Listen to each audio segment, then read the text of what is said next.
Hi, my name is Pam Clarke, and today I'm going to share with you on how to do simple borders and keeping them nice and even doing your free motion quilting. We'll be using this borderline book right here. It has between 60 and 70 designs in there, and I'll be drawing a few of these up for you. You are going to be amazed how simple this is. I also have my straight line stencils. They come in 5 different sizes. There's a 1, a 1.5, a 2, a 2.5, and a 3. I will be showing you how to do dead-end corners and collision borders. This is going to make it so simple for you. And again, the 5 different sizes I have to explain to you is because your borders are all going to be different sizes. So just one stencil is not going to do. And this all comes in a kit which is available through Linda's Electric Quilters. And what I'd like to do is I'm going to go over to my table. I'm going to draw these up for you, all right? So you can see how simple it is and how to mark your borders. And then I will explain to you about directional and non-directional borders as well. So let's go ahead and get started. And once I've drawn them up, then I'm going to go to the quilting machine and I'll stitch them out for you. All right?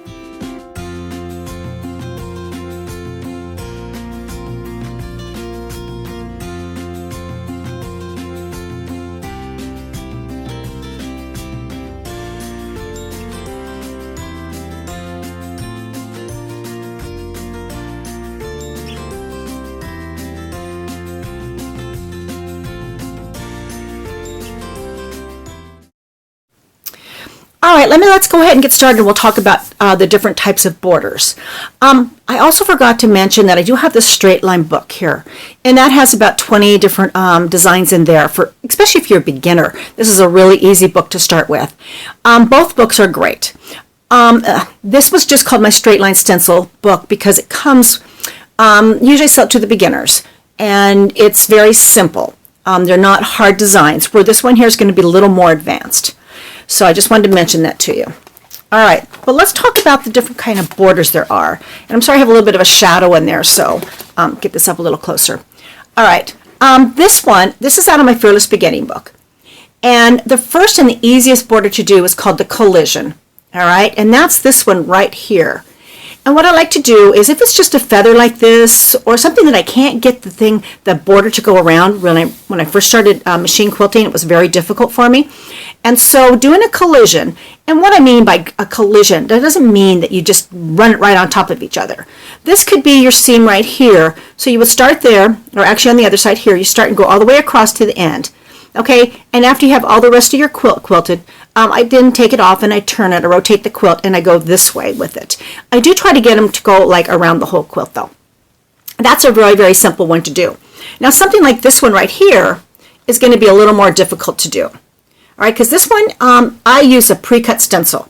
And you want to make sure that you actually measure it from the center and then go all the way out like that. The next one is called the dead end corners right here, the dead end border. And that's probably easier to do than the collision. And so what you want to do is, I take this, and this could be my seam, and then I stitch in the ditch there. I actually create a little block. You might even have a quilt that actually has a separate block there, or you could even, if you're piecing your own, you could do the same thing. All right, and you're going to kind of treat it like the collision. All right, you're going to take it and you just stop at that seam or that ditch line there, and then you create another style or another design right in here. All right, so let's go ahead and I'll draw a couple of these designs up for you so you can see how simple it is, and I'll show you how to mark it. All right, and I'm going to be using a piece of glass over the top of a quilt, but you could use a plastic sheet protector and a dry erase pen. All right, you can do the same thing, or you can use a piece of clear vinyl to preview your quilting before you get started. All right, I'm going to show you how to mark this now. I'm going to lay the stencil down, and then I'll show you how to do a little fudging if the lines don't line up exactly on your border. So you lay this down. You have one line right here. You want to line it up. Just pretend like this is your outside edge, or it could be a seam. All right, and then if you look over here, you can kind of see it's off just a little bit. I'm going to use a pounce pad. I'm going to take it, and I always just pat it like this to make sure the chalk is in there. And I'm going to go ahead and do a scrubbing motion across this. I'm going to try to keep my hands out of the camera as best I can, just like so. Now, if you're off just a little bit, like right here, you could kind of fudge it back in like so. I'll show you here. I'll do this one. And then you can just kind of fudge it in like that. All right, but I'm just going to go ahead. It's not really enough to worry about. So there we go. It looks like this, and I've got my lines drawn up like that for you. All right, so I'll go ahead and draw these up for you. Again, I'm going to put a piece of glass over the top of it. I have a dry erase and a piece of batting for my eraser, so you can easily preview your quilting and practice doing that. All right, now I'm going to show you a border that is out of my straight line book. This one right here. This one right there. Okay, and this one is directional, so you do need to know and be aware of directional, and this you would use on your outside borders or maybe around a block, but not in your sashing. And it's every other one. You start right here. I'll try to keep my hand out of the way. You start right here, up, then hit up here, put that heart shape there to this one, up to here, there. This one, up, back, there, run, back, and forth. All right, that was simple. All right, I'm at my machine now, and I'm going to stitch up that first design that I did for you. It was the clamshell and the heart, and then I came back with a reverse. So it looks like this. Remember, it's every other one. And the other thing I didn't talk to you about is when you do this, you do need to have it divisible by 2. That's about the only thing you have to remember. So up to here, use the whole space, up. And if you look ahead, okay, especially when you're doing those clamshells, you'll be a lot smoother. And back, and then I'm going to reverse it.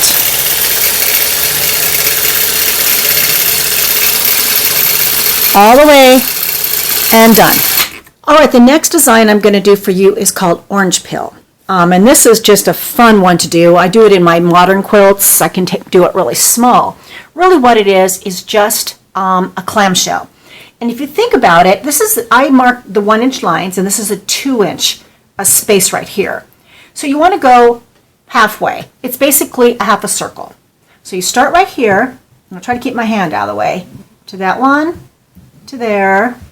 And if you look ahead when you're driving this on your machine, you're going to be a lot smoother. I'm going to come back to the other side because most of us, when we're brand new, we're going to stitch better from left to right than right to left, even though I can go in both directions. So now this one's going to come here like this, to this one, up to here, to that one, to here, back, and finish. Now, I can reverse this now and come back. And what I want to do is I want to start here, to this point, to here, that one, to there, that one, and finish.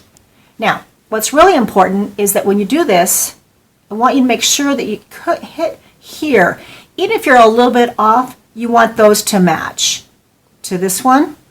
Now, this was a 2-inch border, and I could get 2 in here. So that is a non-directional border. That means you can use this anywhere in your quilt. But let's say it was a 3-inch one and I put another one on top of it, then it's going to make it directional. All right, the next one we're going to be doing is the orange pill. And remember, it's every other one. And I'm going to come back to the other side.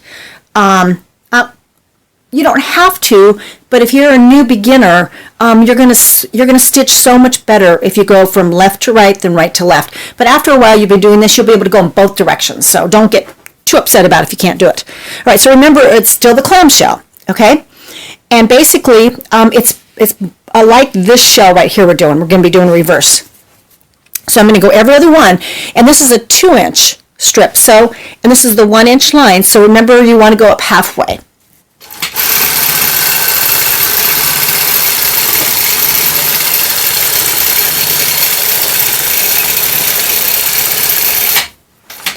All right. You can also come back this way with it, like this.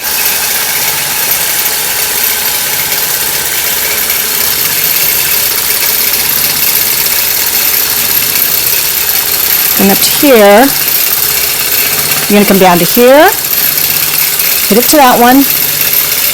So you can do it the way that I drew it up for you, or you can work backwards like I just did.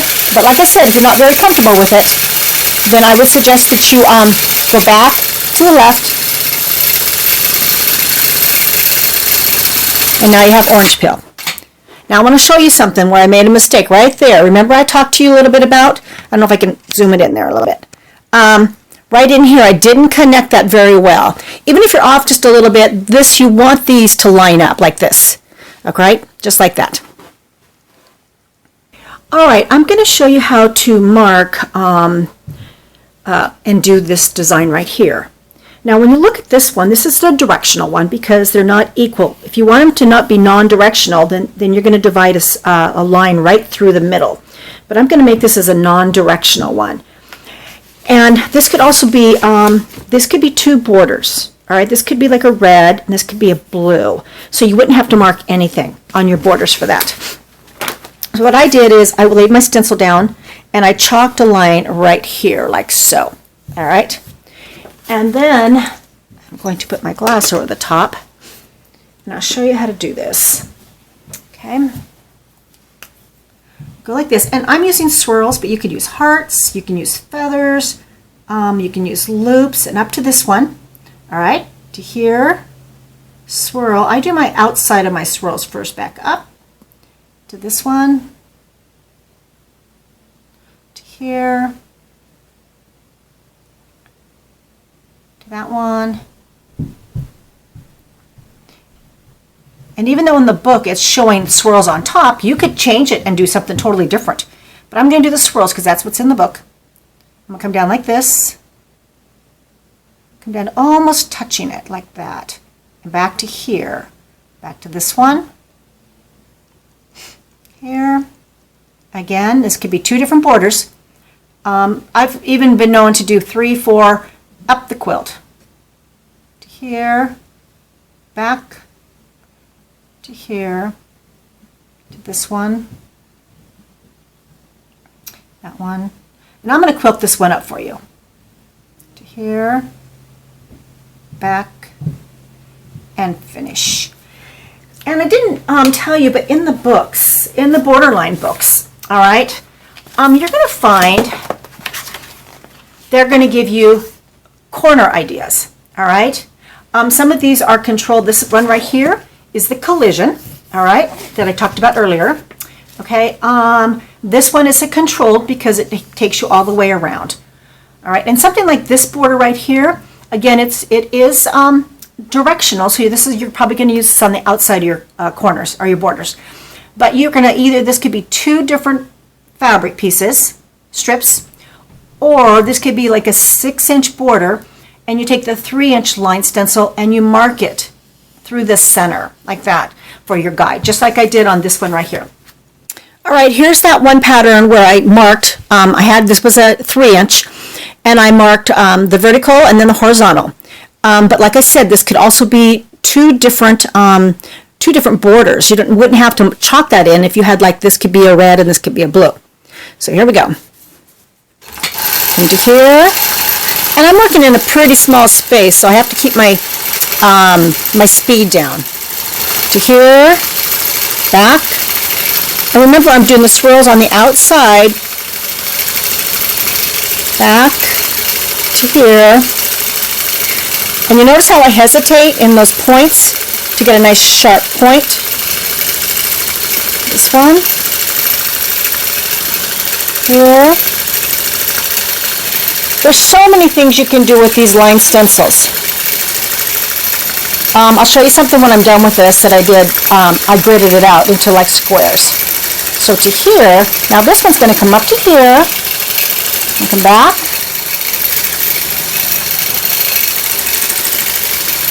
To that one. To here. Touch it there. Hesitate at those points. This one.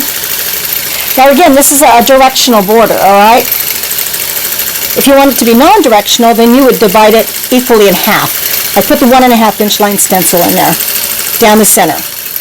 Then you can use it anywhere in your quilt. This one is going to be like on the outside, around the outside borders. Here, back, right there.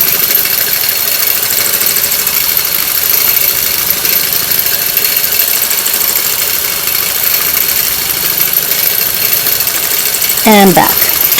Now I want you to notice something. Let me move this sheen out of the way. All right, in this space in here, right in there, you can also add another shape in there, but you would do it as you're going, all right? You don't want to do it once you're finished. So let's say you were working in a 4 or 5 inch border and your spacing was a little wider, but you didn't want this much. As soon as you're in here doing this, you're going to come in and you can do a little loop, all right, before you complete it. So you would come up here like here, up, do your swirl, add a loop, out, all right? So let me show you something real quick. Like I'm going to roll this machine. You should be able to see it. I'll look at the camera here. All right, this one right here, this would make a great pattern too. And what I did is I just took the 1 inch or the 1.5 inch line stencils and I gridded it out into boxes. And then that gives me my registration marks to do this. So this would also make a great border, and it's really a non-directional border as well. Before I show you some quilts with the borders in them that I've quilted in there, I should tell you how to get the chalk out of your quilt.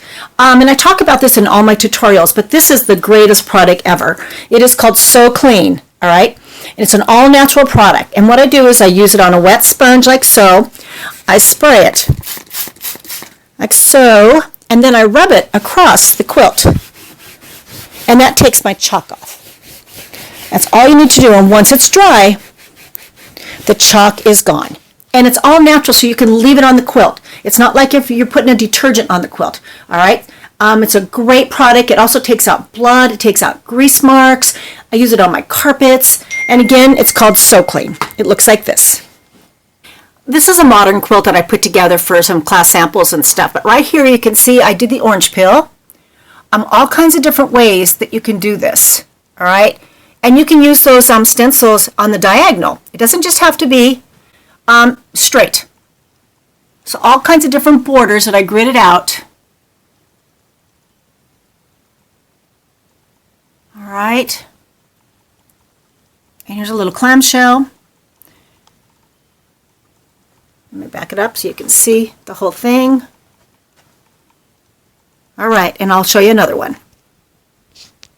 This is the vintage redwork quilt, and as you can see the cross hatching, I use the 1 inch line stencils through that, all right, and I stitch right through the embroidery, all right, and this just gives it that old traditional look.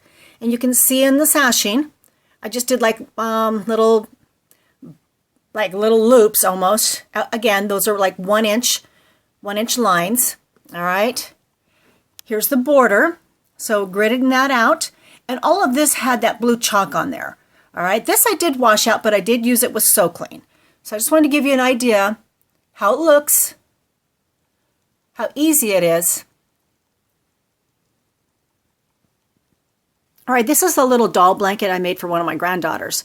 And I just cross-hatched all the way through the embroidery again. I did this on my domestic machine. I just go from corner to corner. And I use the 1 inch line stencil on this one as well. This is a little wall hanging that I teach in my my Easy Elegant border class. So this will kind of give you a couple ideas what's in that sketchbook. A lot of these designs are in that sketchbook. So I'll just pan down just a little bit so you can kind of get some ideas.